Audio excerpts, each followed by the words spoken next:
Coming up on this episode of Celtics Weekly, we've got the best dunks, blocks, and threes in the plays of the week. Jrue Holiday gives back to LA in a time of need. And we preview a showdown between the two top teams in the East. All that and more now.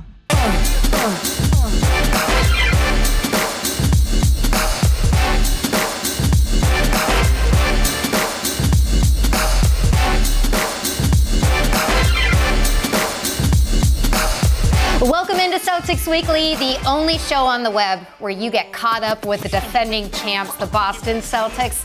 Meghan Ottolini here with a new buddy riding shotgun, Drew Carter from NBC Sports Boston. If you're sensing a little awkwardness, I am too. I want to get this out of the way. Drew and I were both at the Houston game Monday night. He caught me at halftime in the media break room, acting like a squirrel, preparing for winter, hoarding some Cheetos that were free. Like a proper media member, when there's free food, I'm on it.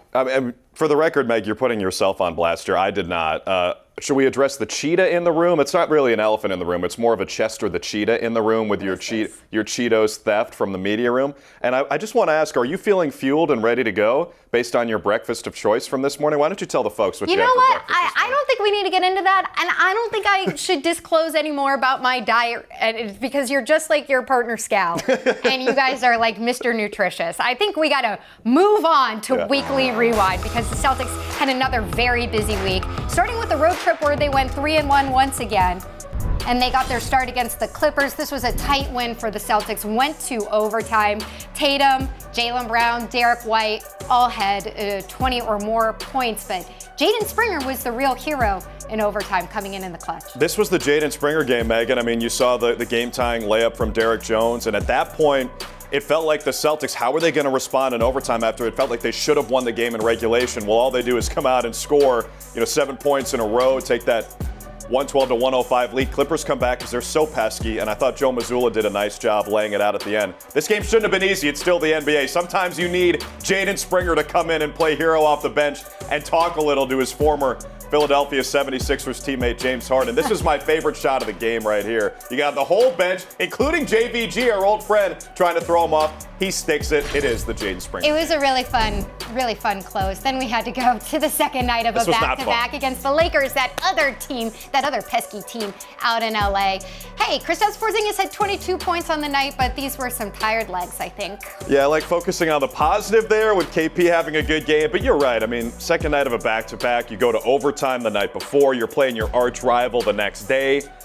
And to be honest, I know people don't want to hear it. I think the Lakers are actually pretty good. I mean, especially when LeBron and AD are both playing. Gabe Vincent had a great game, and then so did Austin Reeves. So, a tough one in LA. How dare you? This is a Celtics broadcast. Let's go out to Dallas, where the Celtics got back on track, mostly because of Mr. White. Derek White. He had a tremendous third quarter, 16 points, all over the place. He had threes. He had dunks. He had it all.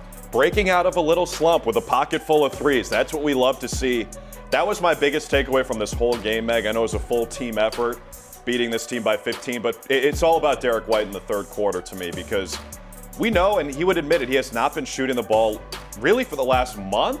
So if he can bust out of this slump and get himself going with floaters like this, that's trademarked. Dunks, too. He has 6 on the season. That's huge. Let's return to the scene of the Cheeto crime. This was a really actually fun game for the Celtics because I thought it was a tremendous playoff atmosphere there. This is a really tough team coached by Ime Udoka. Defensively elite, came down to the very final seconds. Celtics were shorthanded, and you see some of the miscues at the very end. Yeah, no D. White, no Horford, no Hauser, but I was really encouraged by this from Tatum going at an elite defender and Amen Thompson, wasting no time, tying the game with 5 seconds left. But then a little confusion on a pre-switch here with Jalen and Luke, and Amen Thompson scores that. Finishes with 33 points. Previous career high, I think, was 25. I actually thought that Peyton Pritchard was going to make this shot because that's what he does. When the red light is on the backboard, he doesn't miss, but he did, and it was a really tough game. All right, let's move on to some happy news because Jason Tatum, once again, a starter for All-Star Weekend out in the Bay. This is surprising to anybody. I just love, from the fan perspective, how many overall votes he's getting at this point. He arrived as a superstar a couple years ago, but now he's got to be top 3 for everybody. He's having the best year, I think, of his career. Not his highest scoring season. He averaged over 30 a couple years ago, but to me that's actually an encouraging thing because the team is so loaded around him. He's averaging a career high in assists. He's almost at 10 rebounds per game, and he's defending at a high level, which he always does. His game has really rounded into form. We didn't get enough Tatum there, so why don't we go into plays of the week? Sure. Because I would like to give Tatum a little bit more love. Although we are going to start with Derek White at number 10. This starts with a Luke Cornett steal. Jaylen Brown is the outlet, and he finds Derek White for the most casual dunk you will ever find. Yeah, I'm just chilling. I'm a Buffalo. I'm running the floor, and I'm just going to rise up for a two-hand jam. Mentioned this is his 6th dunk of the year. I think he had 2 on that road trip. Love to see D. White scoring. Absolutely. Number 9, you get Jrue Holiday running downhill.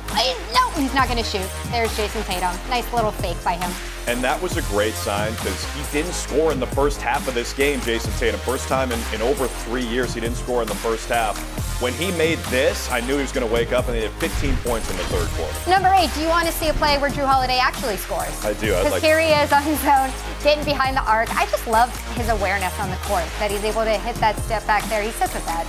That's a bit of a dagger, too. 14-point lead with about 3 minutes to play. King of the corner, king of the wing on that play. Number 7.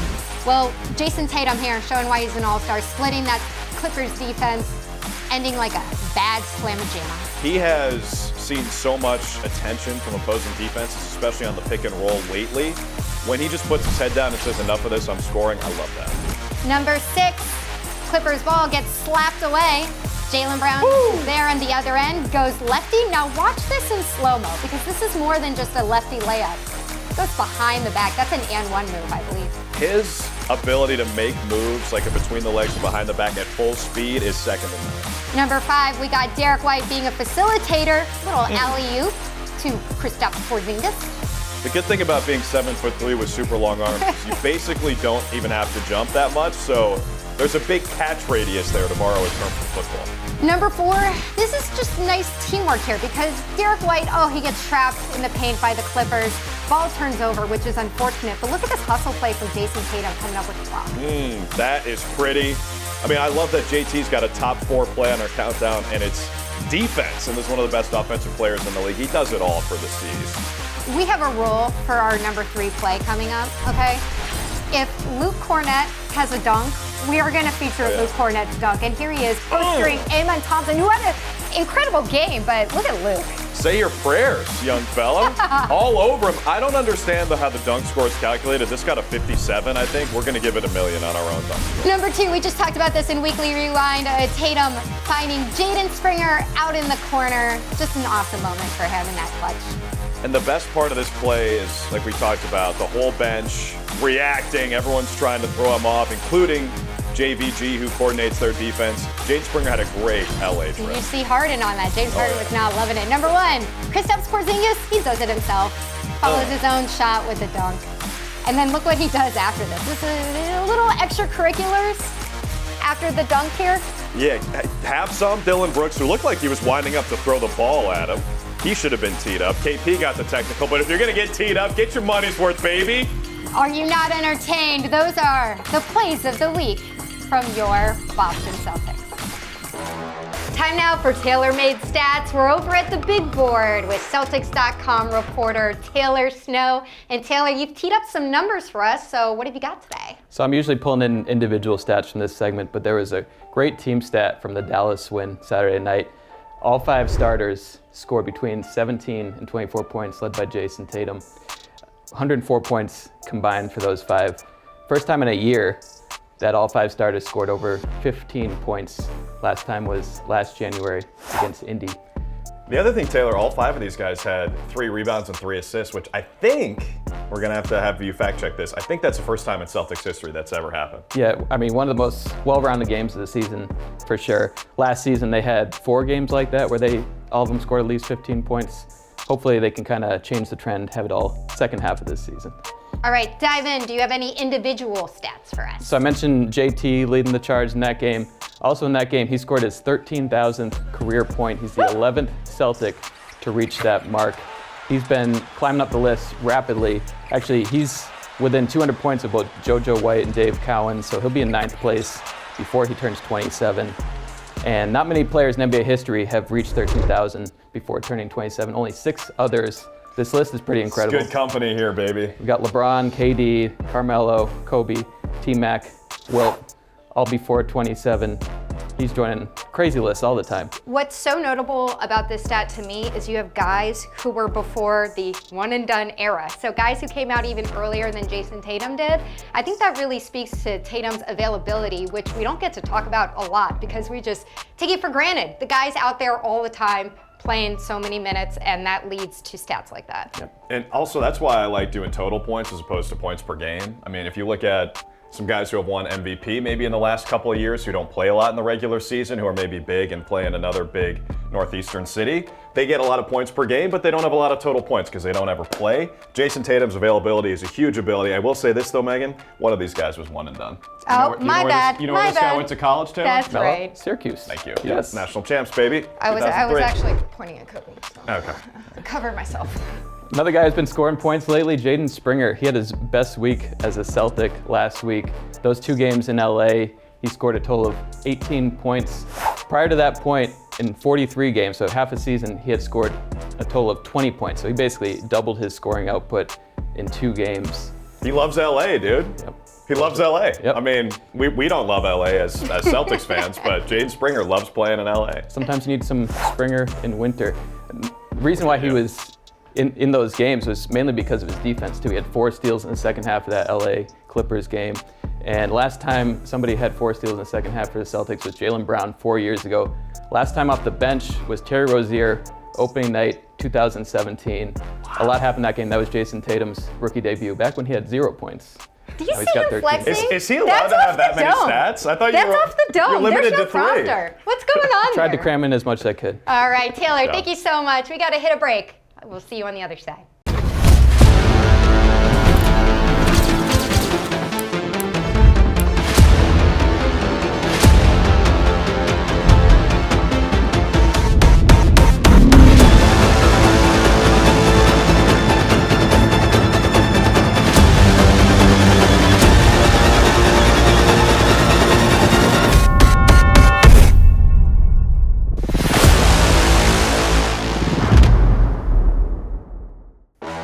Welcome back. Thanks for sticking with us. Player Spotlight is usually where we put some attention on a guy who's making big impacts on the court. And we all know with Jrue Holiday what he can do as an elite perimeter defender, what he can do as a shooter, what he brings to the Celtics as a veteran. But in this segment of Player Spotlight, we want to highlight what he did this past week because it was really cool on a road trip back to his hometown of LA. He gave back to victims of the LA fires, which were so devastating. Jrue Holiday invited 6 different families to come out to the Clippers and Lakers games. And they got swag bags, they got to see the Celtics warm-up courtside, just a priceless experience, and he got a lot of his teammates to participate too, Drew. Yeah, that's the cool thing is he was kind of the ringleader for this, and a lot of those victims of the awful fires got a chance to hang out with the Celtics. And you know, we joke about how we don't like LA, we don't like the Lakers, but of course in this instance, we're all standing with LA and hoping for the best for everybody affected. And even though it is, you know, just a small thing, and they got to go back to reality, this is a great little distraction, I think, and a chance to have something memorable from a really rough time. I think it also speaks to not just the character of the individuals on the Celtics team, which we already know. This is a great group of guys. But Jrue is a leader. This is a guy who just joined the team last year. Oh, yeah. And already, when they're faced with tragedy like this and they're going back to his hometown, he gets his teammates together to come out, spend a little time with these people. And I think that says a lot about his standing with his teammates. No doubt. And Jrue and his wife Lauren are so involved in the community. In Boston now, you know, when they were in New Orleans, when they were in Milwaukee, and same thing, of course, in his hometown of LA. So shout out to Jrue Holiday. Great player on the court, great dude off the court as well. Well, the Celtics have a busy stretch coming up. They're basically on and off every day leading up to the All-Star break. So let's get right into our weekly predictions. This is where we try to tell you what we think is going to happen. And Drew Carter doesn't like this. He wants me to be more exacting with our predictions. Well, you said try. And I think we're going to tell you what's going to happen. There's no try. Do or do not. There is no try. I have Baby Yoda on my socks. I don't understand why Yoda is a baby and at what point he gains the Force. So maybe if there was like an adolescent Yoda character, I would trust that a little bit more, but I'm not listening to a baby. Baby Yoda already has the Force. If you watch the show, you know this. Don't tell me anything about Star Wars, Meg. You don't even watch. I don't. I really don't. Too nerdy for Meghan. I've seen maybe like 2 movies. Let's get into the Bulls because the Celtics start out against the Bulls Wednesday night. They'll see Josh Giddey, who's been dominant on the boards. Kind of quietly, he's had 7 double-digit rebound games in the last 10. So, Jrue, who's more likely to have more rebounds in this game? Giddey or any Celtic? It's a clown question. Give me the field. Give me any Celtic. I like Jason Tatum to lead the team in the game in rebounding. He's having a career season rebounding. You know, Scal and I always discuss this. No one's going to talk about it until he averages 10, which is unfortunate and shouldn't be the case, but he averages more than 9 per game. I like JT to lead the team in rebounding. And Josh Giddey, sneaky triple-double machine, but he's not a great shooter. So I think the Celtics can take advantage of that and sag off him a little bit and maybe have a guy roaming in the middle of the defense because the Bulls scored a ton against the Celtics last time. We're going to get into our All-Star reserves in a second, but I do want to ask you who's going to be honored more in February, Josh Giddey or Timothée Chalamet, who he looks exactly like and is up for an Oscar? Josh Giddey, I believe if you look at his basketball reference, one of his nicknames is Timothée Chalamet. No. Well, if it's on Basketball Reference, it has to be Yes. true. Let's move on. The game of the week is definitely going to be Celtics versus Cavs. 2 of the top seeds in the East, as we sit here today, probably won't change. But how much closer do the Celtics get to the Cavaliers? I like just inching a little bit closer. You look at what the Celtics have on the schedule. I think winnable games. I mean, it's the Celtics. Every game is winnable. But, you know, New Orleans up first on the road. Pelicans gave them a good fight in the Garden. I think the Celtics will be ready for that game. And then the Sixers, you know, 2 games that the Celtics will be favored in. And again, you know, when you're the reigning champs, you're basically favored in every game. But I think they win both of those games. And Cleveland is not playing great lately by their standard, the standard they set at the start of the season. They lost 3 games in a row for the first time all year. They got back in the winning column this week. But I think the Celtics will be 4 games back of the Cavs. I'm just about right there with you. I think that if you look at the schedules that both teams are going through, the Cavs are clearly hitting a tougher stretch. They also see the Hawks, which are a nice little feisty team before they see the Celtics. So, but no Jalen Johnson, though. We just found that out. That is a bummer. Is an incredible bummer, but could help the Celtics out in their standings a little bit. So we'll all be looking forward to that game. And as I teased before, I don't think our Timothée Chalamet is going to be in either of our All-Star reserves. But All-Star reserves are announced later this week from the coaches' votes. I'm going to give you my list, and you can critique them, but please be a little bit more kind. I have it right here, right? All right. I have Trae Young, Dame, Jaylen Brown, Evan Mobley, Pascal Siakam, Darius Garland, and Cade Cunningham. How do you feel about that list? It sounds pretty good to me. I mean, I was putting my list together over here, like right at the bell when I realized we were, you know, going to do our own All-Star reserves. And to be honest with you, Meg, I think you nailed it. As long we don't like, look at this. We don't like to, you know, crush any other players, but I will say there's a guy in Charlotte who had the most fan votes in the backcourt, and I'm with you. I don't necessarily think he should be in the game.